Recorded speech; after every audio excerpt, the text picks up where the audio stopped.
Champions League ပြိုင်ပွဲရဲ့ဒုတိယ semi final ပထမ semi final က Party Press မှာ Paris Saint-Germain အသင်းနဲ့ Bayern Munich တို့ရဲ့ပွဲလက်ရှိ European Champion နဲ့လက်ရှိအကောင်းဆုံးအသင်းတို့နှစ်သင်းထိပ်တိုက်တွေ့တဲ့ပွဲဖြစ်တယ်ဒုတိယပွဲကတော့ Champions League ဖလားရဖို့ final ထိတက်လာပြီးမှရှုံးထားတဲ့အသင်းတွေပေါ့လေ Atletico Madrid က2014မှာတစ်ခါ16မှာတစ်ခါ Real Madrid ကိုနှစ်ကြိမ်လုံးရှုံးထားတယ် Arsenal ကတော့2006ခုနှစ်မှာ Barcelona ကိုရှုံးထားတယ်သူတို့နှစ်သင်းအတွက်ကဒီဘက် recently မှာဆိုရင်ကျွန်တော် Europa League semi final အဆင့်မှာ Arsenal ကလက်ထက်ကနောက်ဆုံးတွေ့ရတယ်အဲ့နောက်ပိုင်းသိမတွေ့ဘူး Arsenal က European ပြိုင်ပွဲတွေကိုကြည့်2019မှာသူတို့ Europa League Unai Emery နဲ့ final တက်ပြီးခဲ့က European ပြိုင်ပွဲ final မှာမတက်ဘူးသူတို့2019မှာ final တက်တယ်ပြီးခဲ့တဲ့နှစ်ကသူတို့ semi final host Champions League ကသူတို့ quarter မနစ်က semi အခုဒီနေ့က semi ထပ်ရောက်လာတယ်ဆို Atletico Madrid ကဒီ20လောက်မှာသူတို့ semi တက်လာပြီးတော့အဲ့နောက်ပိုင်းမှာသူတို့လည်းပြောင်းနေတယ်ဆိုနှစ်သင်းလုံးကလုံးဝစိတ်ဝင်စားစရာဒီနှစ်သင်းအုပ်စုတုန်းကတွေ့ထားတယ်အဲ့တုန်းက Arsenal က full season နဲ့နိုင်ထားတယ်ဒါပေမဲ့အုပ်စုနဲ့လက်ရှိချိန်က completely different ဟိုဘက်နှစ်ပွဲကနှစ်သင်းလုံးဟာစိတ်ပိုင်းဆိုင်ရာစိတ်ပိုင်းဆိုင်ရာနဲ့အကောင်းဆုံးပုံရနေတဲ့အသင်းနှစ်သင်းဖြစ်ပြီးတော့ဒီနှစ်သင်းကတော့ဒါလုံးဝကို inform ဖြစ်တဲ့အသင်းနှစ်သင်းပေါ့ဘူးနှစ်သင်းလုံးက up and down နဲ့ struggle ဖြစ်နေတဲ့နှစ်သင်းလာလီဂါနောက်ဆုံး၄ပွဲဆက်တိုက်ဒီကိုရှုံးထားတယ်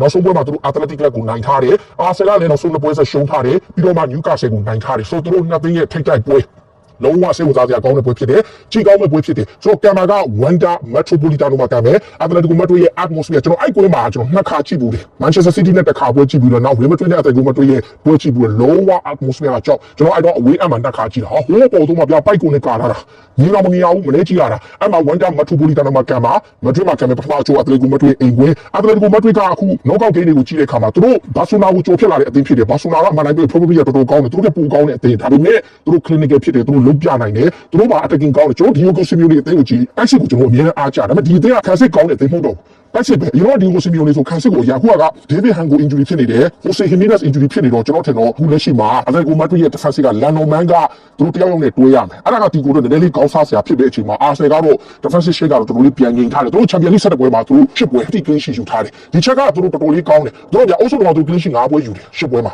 နောက် Liverpool နဲ့ပွဲမှာ clean sheet 1ပွဲယူတယ်ပြီးတော့အခုနောက်ဆုံးကလာခဲ့တဲ့ Sporting နဲ့ clean sheet 2ပွဲတိုးတဲ့စုစုပေါင်း10ပွဲဆို12ပွဲမှာ10ပွဲ clean sheet ယူတယ်ဆိုတဲ့ချက်က Arsenal တော်တော်လေး Champions League မှာချိန်ကောင်းတယ်ဒါပေမဲ့ Arsenal ပြဿနာကဒဏ်ရာကိုစမ်းပြဿနာအခု Gabriel Martinelli ကိုတနေ့က injury concern ကြောင့်တစ်ခေါက်ချိုးဒဏ်ရာ Every Chelsea ကတော့ okay ဖြစ်ပြီး Harvard မတီးကြဘူးဒီကြားထဲမှာအစိုးရက injury ဖြစ်နေတဲ့ကစားမအချို့ရှိတယ်သူတို့နှစ်သင်းဆိုတော့လောလောဆယ်အနေထားရဘာတွေရှိမလဲ Atletico Madrid အသင်းက Ademola Lookman က Marcel ပြဿနာနည်းနည်းရှိတယ် David Hango ကဒီပွဲမပါဘူး Jose Jimenez မပါဘူးဆိုတော့သူတို့ center back နဲ့ကျွန်တော်ထင်တော့ Lookman ကိုသူတို့အနားပေးတဲ့သဘောပဲတခုပဲရှိတယ်နီးပြကရန် Oblak ကိုလည်းပြန်အောက်ထားပြီးတော့ Juan Musso ပေါ့လေ Argentina ကိုမှတုံးနေတာကျွန်တော်တို့ဆိုရင် Oblak ကိုပူတုံးတယ်ဘာလို့ Oblak ကပူအတွေ့အကြုံရှိတယ် biggest game တွေကသူကောင်းကောင်းသိတယ်ဒါပေမဲ့ Simeone ကခုနောက်ပိုင်းမှာ Oblak ကိုအောက်ထားတာသူ injury ဖြစ်ပြီးပြန်လာတဲ့ကသူက second choice ဖြစ်သွားတာအခုဒီ Atletico Madrid ရဲ့ Champions League နှစ်ပွဲ Barcelona ကန်တဲ့ပွဲတွေမှာလည်းသူ့ကိုပဲထားရတယ်ဆိုတော့ဒီနေရာမှာဖြစ်နိုင်ရည်လူစင် Atletico Madrid ကတကယ်လို့ Molina ကိုညာမှာထားရင် Llorente ကိုကိုယ်လေပို့နိုင်တယ်ဟိုတနေ့ကတော့သူတို့တော်တော်လေး strong ဖြစ်တဲ့လူစင်နဲ့ Atletico Club ကိုကန်သွားတဲ့ချက်မှာ Diego Simeone နဲ့ Mikel Arteta တို့မကန်ခင်မှာသူတို့နှစ်သင်းရဲ့ head to head ကိုအရင်ကြည့်ရအောင်အုပ်စုတွေကတော့ Atletico Madrid ကို Arsenal က full season နဲ့နိုင်တယ်ဒါပေမဲ့ဒီနှစ်သင်းက2018-19တုန်းက Europa League semi final 1-1 တေးကြတယ်အဲတုန်းက Griezmann ရဲ့ဂိုးနဲ့တေးကြပြီးတော့ဒုတိယအကျိုးမှာ Atletico Madrid က1 season နိုင်တယ်အဲဒီက final တက်ပြီးတော့ဒီကိုက Europa League champion ဖြစ်တယ်အဲဒီနောက်ပိုင်းတစ်ချိန်နဲ့သူတို့နှစ်သင်းတွေ့တယ်တခါမှမတွေ့ဘူးဆိုတော့ Europa League မှာ semi တစ်ချိန်တွေ့ပြီးတော့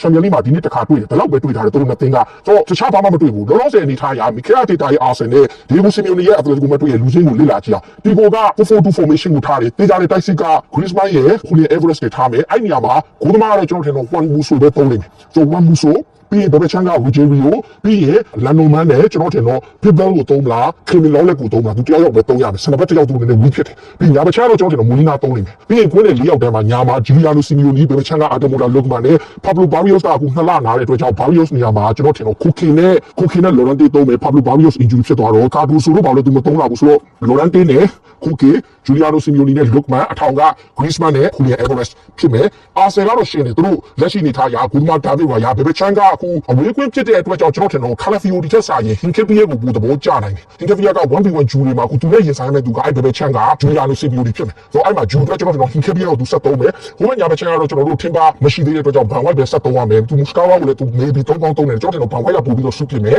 အလဲကတော့ Gabriel Saliba ဖြစ်မယ်ဝင်းလေကအခုတနေ့က Superman D လူစားလေးဆိုတော့သူဖြားနေလို့ဆိုတော့ Superman D ဒီပွဲတော့ fully fit ဖြစ်နေမယ် Superman D ရဲ့ Declan Rice နဲ့ Every Chelsea ဒါကျွန်တော်ထင်တော့ Eze ကိုအစုံထုတ်ပြီးတော့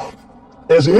Declan Rice, Superman D, Martin Odegaard, Saka နဲ့အထောင်ကတော့ Harvard က injury ပြဿနာကြောင့် Victor Gyokeres ပဲသုံးမယ်။ Martinelli မပါတဲ့ကြောင့်သူကတောင်းပန်နေကုန်သုံးလို့မရဆိုတော့ကျွန်တော်ထင်တော့ Eze ပွတ်ထွက်မယ်ပြီးရင်အလယ်မှာ Odegaard ဖြစ်မယ်ပြီး Rice နဲ့ Superman D က double pivot ပုံစံကစားမှုများပြီးတော့ Saka ရဲ့ Gyokeres ဖြစ်မယ်အရာမှာ Noni Madueke ရှိမယ် Leandro Trossard ရှိမယ်ဒါတကယ်လို့ Harvard ကတော့မတိချဘူးပေါ့လေကျွန်တော်ကစားမတွေကတိတ်မရှိဘူးပေါ့လေဒါအခုလောဆယ်ဒီထားရဆို Timber ရဲ့ Harvard ရဲ့ Calafiori ကတော့ကျွန်တော်ထင်တော့ဒုတိယပိုင်းမှာထည့်လောက်မဟုတ်ဘူးသူ Calafiori ကိုသူသုံးပါမလားပွဲနည်းနည်းဝင်းနေတော့ကျွန်တော် Calafiori သူမိနစ်60 90လောက်မှသူထည့်မယ်ပြီးတော့မှ Premier League 4နဲ့ပွဲကြမှာသူပြန်သုံးတော့ဘာလို့ Hinkapie ကလိုရတယ် Julian Simeone ကမြန်တယ်ပြီးတော့ Adamola Lookman ဘက်ချန်ကိုဘာမှထိန်းထားနိုင်မှာလို့ဘာမှမထိန်းနိုင်ဘူးဆိုတော့ Muscala ကိုသူသုံးအောင်သုံးနိုင်တယ် Muscala ကဘာလို့ဖြစ်ပြီးသူ့အနေနဲ့ European ပွဲတွေမှာသူမစိုးလို့ပြောလို့ရတယ်တကယ်လို့ထိုက်ကိမယ် Simeone ကတော့ဥရောပအတွေ့အကြုံရှိတယ်အပြေအဝရှိတယ်ဒါပေမဲ့သူတို့လည်း Champions League Final နဲ့ချိန်တက်ထားတယ်သူတို့လည်းအခုလောဆယ် form ကတော်တော်ဆိုးနေတာ Arsenal ကလည်း form တော်တော်လေးဆိုးတယ်ဒါပေမဲ့ DRT in terms of Champions League ရဲ့ performance ကိုကြည့်နေဆိုတော့ဒီပွဲက Arsenal တို့ချမ်းရှိတယ်ပထမကျော်အဝေးကွင်း Wanda Metropolitano တို့မှာ Atmosphere အပြေအဝနဲ့ကြာမှာသူတို့တေးတမတ်လောက်ပဲဖြစ်ဖြစ် nick လုပ်ပြီးတော့ကတ်နိုင်တာကျွန်တော်ကတ်နိုင်ဘူးကမလွယ်ဘူးဒါပေမဲ့အာဆင်ကဟိုတနေ့ကဆက်ပြီးသူတို့ routine ကဂူးပြန်ရတဲ့အချက်ကအားသာချက်အဲ့ဒါလေးနဲ့ဆက်ပြီးစီးနေတဲ့အတော်ကိုမထုတ်ဘူး pressure ပေးနေတယ်သူတို့ခံစီလေတော်တော်လေး test လုပ်ရမယ်ထိုင်ကင်းဖြစ်မယ်ဘလူးနေ့မှာကန်မယ် Champions League semi final ဒုတိယနေ့ဖြစ်ပါတယ် Wanda Metropolitano မှာ Diego Simeone နဲ့ Mikel Arteta တို့အားပြိုင်မဲ့ပွဲဘယ်သူနိုင်ရကြမယ်လဲကိုမမဝေရမှာချက်ပြကြပါလို့ကျေးဇူးပါတယ်